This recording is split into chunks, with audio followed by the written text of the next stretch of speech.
सबुदिन भली आज भी ड्यूटी रे बाहरी थिले राजेंद्र।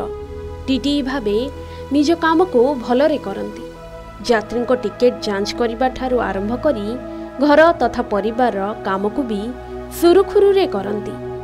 किंतु आज जे तांकर शेष दिन थिला केही केबे भाबी भी नथिले। रायपुर वंदे भारत ट्रेन रे चढ़िले जनक परी जणे यात्री ठारू टिकेट मागी जांच करुथांती। किंतु हठात कौन है के जानी ट्रेन रे ही पड़ी जाइथिले राजेंद्र। तुरंत ट्रेन भितरे यात्री मध्यरे होहल्ला हैला। राजेंद्र सहकर्मी भी सेठारे पहुंचिले।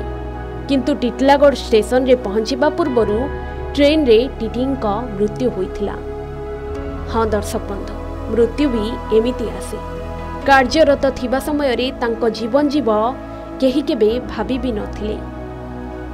तेबे टिटलागढ़ वंदे भारत एक्सप्रेस रु आज कार्यरत टीटी मृतदेह को उद्धार करिछि टिटलागढ़ जीआरपी। टीटी जनक हेले छत्तीसगढ़ अंचल राजेंद्र कुमार निर्मल कर बोली जना पड़िछि।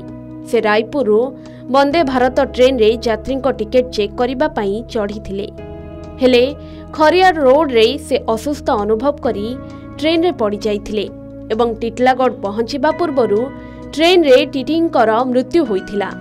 एनेई तांको सहकर्मचारी टिटलागढ़ जीआरपी पुलिस को खबर देइथिले। टिटलागढ़ रे जीआरपी तांको मृतदेह को उद्धार करिछि। राजेंद्रଙ୍କ परिवार को जणाई दिया जाइछि। एपटे पुलिस भी राजेंद्रଙ୍କ संदेहजनक मृत्यु को नहीं तदंत करुछि।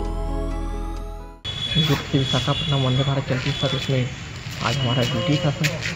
हम लोग ट्रेन में चढ़े तब तक ठीक था सर। उनका तबीयत महासमुंद खरियार रोड तक ठीक था सर। खरियार रोड के बाद थोड़ा सा झटका पड़ा तो उसी दिन में थोड़ा सा गिरे हुए। उसके बाद से ही उनका तबीयत वैसा वो हो गया सर, तबीयत खराब हो गया। तो क्या हुआ? उठ ही नहीं पाया सर। फिर आके डॉक्टर ने चेक किया टिटलागढ़ में तो मृत्यु हेउछि चिरंतन सत्य। मृत्यु ना देखे समय ना देखे परिस्थिति। एमिति हठात आसे आउ लोकों प्रियजन को साथी नहीं पलाए। एबे राजेंद्र परिवार उपरे कौन बीतुथिबो से विषय आपण निजे अनुमान करि पारुथिबे।